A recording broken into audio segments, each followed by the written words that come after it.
आंखों में है ख्वाब, क्वेश्चन में है तीखी धार। बोर्ड एग्जाम के इस रणभूमि में भेद कर दिग्गजों के क्वेश्चन को।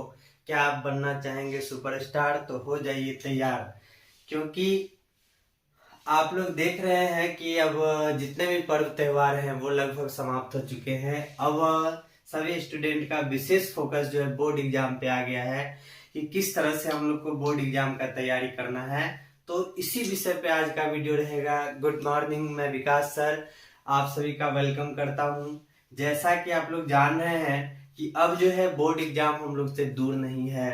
मात्र लगभग 2 महीना बचा हुआ है और इसी 2 महीना में किस तरह से बेहतर हम लोग कर सकते हैं। 2 महीना बहुत कम समय नहीं होता है, बहुत ज्यादा समय होता है। अगर आपके अंदर वो जज्बा है कि हम कुछ करके दिखाएं तो निश्चित रूप से ये जो समय है आप लोग के लिए बहुत ज्यादा इम्पोर्टेंट समय है। और इस समय में जो है बहुत सारा विद्यार्थी घबरा जाते हैं कि अब तो मात्र 2 महीना बचा हुआ, हम किस तरह से तैयारी करेंगे। तो हमारा आज का टॉपिक यही है और नेक्स्ट वीडियो से हम आप लोग के लिए फिजिक्स और केमिस्ट्री में जो भी बोर्ड एग्जाम से रिलेटेड इम्पोर्टेंट टॉपिक है वो सभी आप लोग के लिए लाते रहेंगे। तो आज का वीडियो हम लोग शुरू करते हैं। तो जैसे कि देखते हैं कि बहुत सारा विद्यार्थी घबरा जाते हैं, तो किस किस बात से घबराते हैं और इसको हम लोग किस तरह से सॉल्व करेंगे और क्या ऐसा करना है कि हम लोग बोर्ड में बेहतर कर सकते हैं, तो इसी विषय पे हम लोग बात करेंगे। तो जैसा कि आप लोग जानते हैं कि बहुत सारे विद्यार्थी का ये समस्या रहता है कि सर हम लोग कितना भी पढ़ते हैं भूल जाते हैं। यानी कहने का अर्थ बच्चों लोग का समस्या, सबसे पहला समस्या भूलना। तो वास्तव में देखा जाए तो भूलना जो है ना वो कोई समस्या है ही नहीं, क्योंकि हम लोग जो भी चीज पढ़ते हैं याद करते हैं एक बार में ही याद हो जाए ऐसा संभव नहीं है। इसका उदाहरण हम लोग इसका उदाहरण समझ रहे हैं। जैसे आप अगर रास्ते मतलब घर से आ रहे हैं कोचिंग के लिए, तो कोचिंग आते समय बहुत सारे व्यक्ति पे नजर पड़ता है, बहुत सारे व्यक्ति पे नजर पड़ता है। आप लोग यहाँ पे आ गए, इसके बाद आपसे पूछा जाएगा कि आप रास्ते में किस किस व्यक्ति को देखे हैं और उसका चेहरा कैसा है, तो आप कभी नहीं बता पाइएगा क्योंकि उसको हम पहली बार देखे रहते हैं। अगर किसी व्यक्ति को हम लोग पहले से जाने हुए रहते हैं, देखे हुए रहते हैं, तो उसके बारे में हम बता सकते हैं कि फलाना आदमी भेंट हुआ है।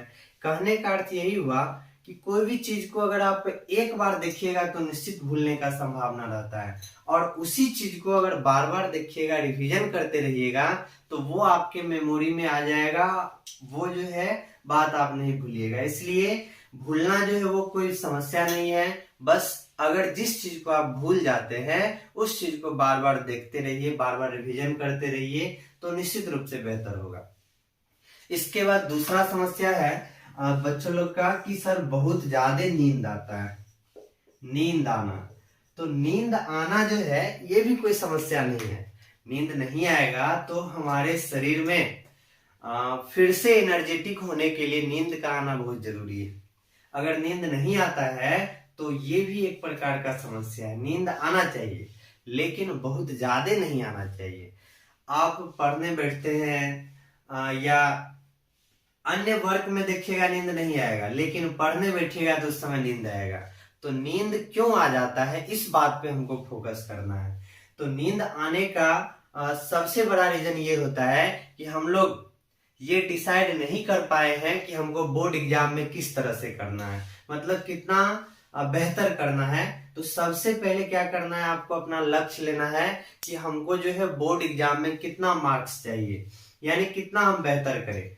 अगर आप अपने लाइफ में लक्ष्य ले लीजिएगा तो लक्ष्य पूरा करने के लिए आप उस पर जी जान लगा दीजिए, क्योंकि आप जैसे ही लक्ष्य लेते हैं कि हमको बोर्ड एग्जाम में 400 से ज्यादा नंबर लाना है या टॉपर लिस्ट में आना है, तो जैसे ही ये लक्ष्य लीजिएगा तो आपके माइंड में अपने आप आ जाएगा कि हमको इतना करने के लिए, ये लक्ष्य पूरा करने के लिए हमको कितना मेहनत करना चाहिए। तो सबसे पहले आप अपने लाइफ में लक्ष्य लीजिए कि हमको बोर्ड एग्जाम जो है उसमें कितना बेहतर करना है। इसके बाद नींद आने का ये भी कारण है कि आप जो चीज पढ़ाई कर रहे हैं वो अगर समझ में नहीं आ रहा है तो फिर उससे आपका ध्यान हट जाएगा। इसलिए जो भी चीज समझ में नहीं आ रहा है उसको बेहतर से समझने का कोशिश करेंगे। और आप लोग के लिए हम बराबर जो है फिजिक्स और केमिस्ट्री का वीडियो जो है डालते रहेंगे। जहां भी प्रॉब्लम होगा तो निश्चित रूप से आप उस चीज को पूछते रहेंगे।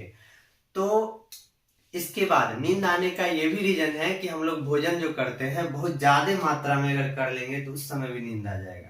तो ध्यान रखना है, भोजन जो है शरीर को जितना जरूरत है उतना ही करना है और ज्यादा मात्रा में भोजन नहीं करना है।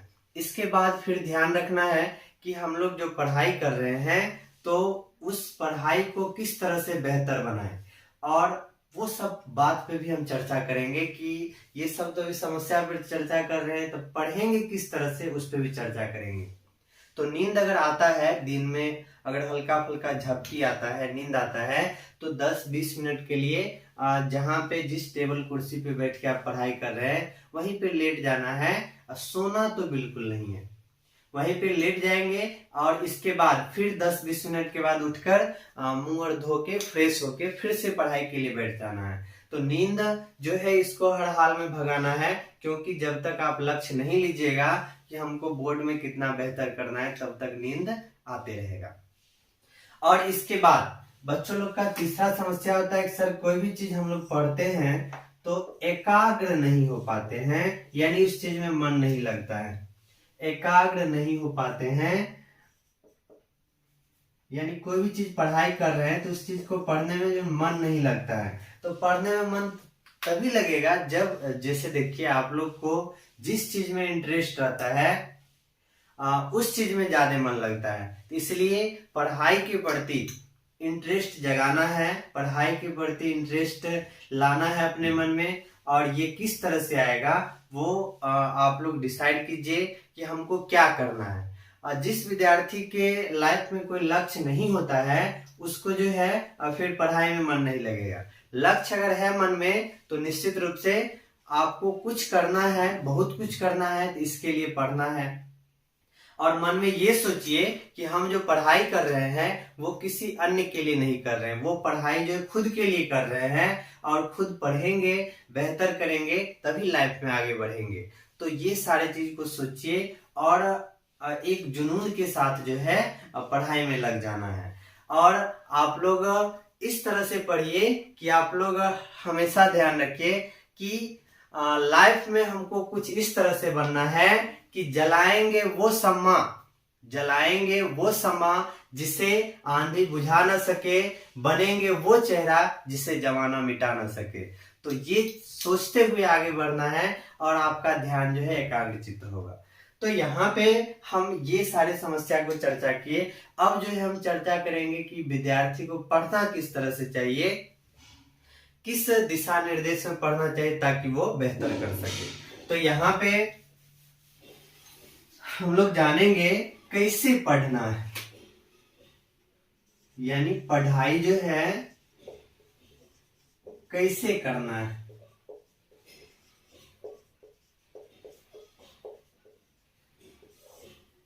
तो यहाँ पे देखिए, पढ़ाई जो करते समय हम लोग जैसे रूटीन बनाते हैं, विद्यार्थी लोग का जो है रूटीन बना लेते हैं कि 2 घंटा ये पढ़ना है, 3 घंटा ये पढ़ना है। तो इसमें जो है वो उनका ध्यान एकाग्रचित्त भी नहीं हो पाता है, क्योंकि अगर हम बना लेंगे 2 घंटा फिजिक्स पढ़ना है तो यहाँ पे ये डिसाइड नहीं हो पाया कि 2 घंटा में फिजिक्स में कितना पढ़ना है, ये डिसाइड नहीं हो पाया।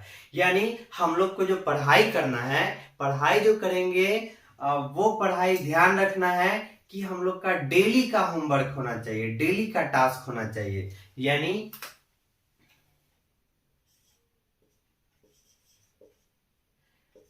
डेली का टास्क निर्धारित करना।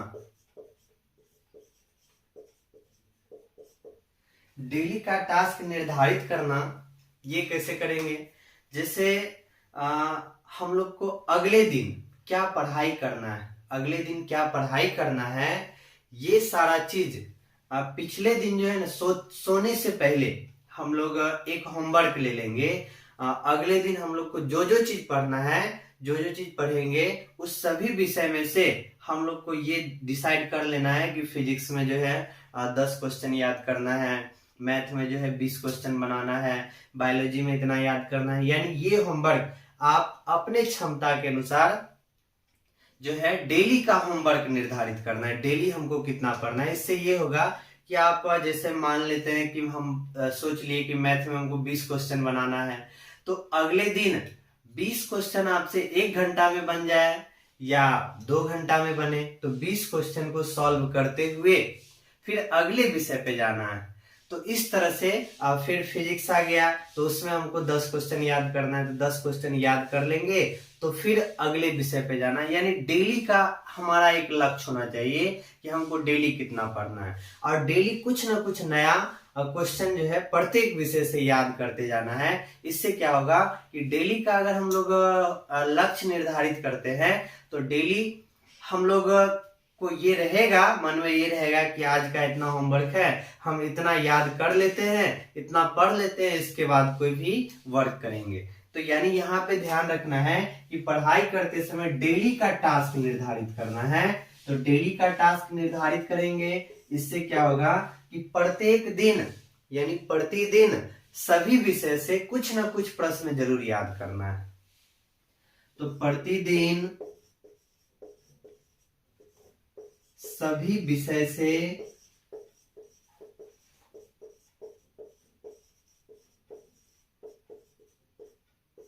कुछ न कुछ प्रश्न जरूर याद करें। यानी जिस विषय में आप अपने क्षमता के अनुसार जितना हो सके निश्चित रूप से इसको याद करना है। तो ये चीज हो गया। अब यहाँ पे जब ये चीज हम लोग निर्धारित कर लेंगे अपने लाइफ में, तो एक और समस्या ये आता है कि बच्चे लोग जब पढ़ाई करते हैं, पढ़ाई करते समय मोबाइल फोन को अपने बगल में रखते हैं और अलार्म लगा देते हैं कि 2 घंटा पढ़ना है या 3 घंटा पढ़ना है। तो मोबाइल फोन अगर बगल में रहेगा तो ये निश्चित रूप से होगा कि अगर मोबाइल फोन बगल में है तो आप जो है बार बार आपका ध्यान मोबाइल फोन पे जाएगा, मोबाइल फोन पे ध्यान जाएगा। तो अभी के समय में स्टूडेंट का सबसे बड़ा दुश्मन जो होता है वो मोबाइल फोन ही होता है, क्योंकि जब तक बगल में रहेगा मोबाइल फोन तब तक जो है आपका ध्यान पढ़ाई में लगेगा ही नहीं, आपका ध्यान बार बार मोबाइल पे जाएगा। इसलिए सबसे बेहतर यही होगा कि मोबाइल फोन को अपने से दूर, फ्लाइट मोड नहीं करना है, डायरेक्ट स्विच ऑफ करके अपने से दूर रख देना है। जब आपका डेली का होमवर्क पूरा हो जाए तब मोबाइल फोन चलाना है, और मोबाइल फोन चलाने में भी जो वीडियो आते रहेगा पढ़ाई से रिलेटेड उसी चीज को देखना है। मात्र 2 महीना आप त्याग अगर कर लेते हैं ये सब चीज का, तो आप अपने लाइफ में बहुत बेहतर कर सकते हैं। तो बोर्ड एग्जाम में बहुत बेहतर रिजल्ट आएगा। तो यहाँ पे हम लोग को तीसरा बात ध्यान रखना है, मोबाइल फोन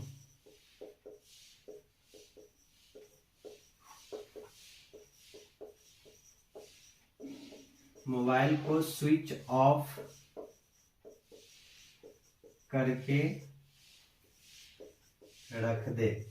यानी पढ़ाई के समय मोबाइल फोन होना ही नहीं चाहिए। अब इसके बाद जो है फिर चौथा बात हम लोग को ध्यान रखना है कि पढ़ाई जो कर रहे हैं वो पढ़ाई का माहौल कैसा है। पढ़ाई जो है अगर माहौल में करिएगा, जैसे ये होता है कि पढ़ाई कर रहे हैं, बगल से बच्चे लोग आ रहे हैं, खेल रहे हैं, तो वहां पे भी ध्यान हमारा भटकेगा। बच्चे लोग आ रहे हैं, कोई भी वर्क मतलब वो खेल रहे हैं, तो आपको भी लगेगा कि उसके साथ कुछ टाइम बिताना चाहिए। तो ऐसा नहीं होना चाहिए। आप अपने आप को सेपरेट कर ले। पढ़ाई करते समय अगर आप अकेले पढ़ाई कर रहे हैं तो उस समय सिर्फ पढ़ाई का ही माहौल होना चाहिए और कोई सा भी माहौल नहीं होना चाहिए। अगर आप ग्रुपिंग में पढ़ रहे हैं तो ग्रुपिंग में भी अन्य किसी चीज पे डिस्कशन नहीं होना चाहिए, ओनली फॉर पढ़ाई पे होना चाहिए। यानी पढ़ाई जो करना है वो पढ़ाई के माहौल में करना है।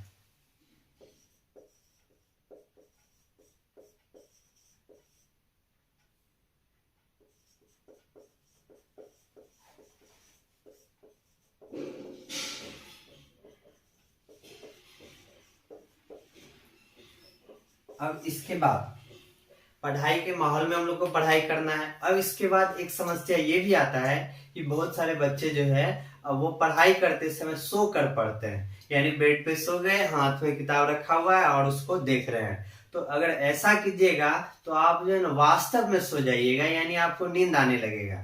तो ऐसा बिल्कुल नहीं करना है कि आप जो है ना सो के पढ़ाई कीजिए। सोकर पढ़ने से आपके माइंड में कोई सा भी बात नहीं आएगा, ये नींद आना निश्चित रूप से तय हो जाता है। इसलिए पढ़ाई करते समय सोना बिल्कुल नहीं है, यानी लेट कर जो है ना पढ़ाई हम लोग को नहीं करना है। पढ़ाई करते समय आप टेबल कुर्सी हो उस स्थिति में पढ़ाई कीजिए, और टेबल कुर्सी पे बैठ के पढ़ रहे हैं उस स्थिति में अगर कभी नींद आ जाए तो टहलते हुए याद करना है क्वेश्चन को। तो इस तरह से आप पढ़ाई करें, यानी पढ़ाई जो है वो सोकर बिल्कुल नहीं करना चाहिए। सोकर पढ़ाई ना करें। तो कुछ इन्हीं सब बातों का अगर पालन करते हैं तो निश्चित रूप से बेहतर होगा। और आप लोग के लिए हम प्रत्येक दिन जो है फिजिक्स और केमिस्ट्री में इम्पोर्टेंट जो भी टॉपिक होगा उस सभी चीज से वीडियो निश्चित रूप से लाते रहेंगे, क्वेश्चन बताते रहेंगे, सारे टॉपिक को बताते रहेंगे। तो उम्मीद है कि आप कुछ इस सभी रूल को अगर पालन करते हैं तो बोर्ड में जो है ना बहुत बेहतर कर सकते हैं। क्योंकि आपको अपने लक्ष्य तक जाने के लिए पढ़ाई लिखाई करके जो चीज बनना है वो चीज बनने के लिए सबसे पहला ये बोर्ड एक सीढ़ी है जिसको आप बहुत बेहतर से पार करना है। तो अगर इस सीढ़ी को आप बेहतर से पार कर जाते हैं तो आगे आपकी लाइफ का सभी दरवाजा खुल जाएगा और आप जिस क्षेत्र में जाना चाहते हैं वो लक्ष्य डिसाइड करके आगे जा सकते हैं। क्योंकि आगे के सभी एग्जाम में आप जो भी तैयारी करिएगा वो सभी चीज जो है निश्चित रूप से रहता है। इसलिए इस एग्जाम को, इस बोर्ड की सीढ़ी को बहुत बेहतर से पार करना है। क्योंकि जान रहे हैं सफलता पाने के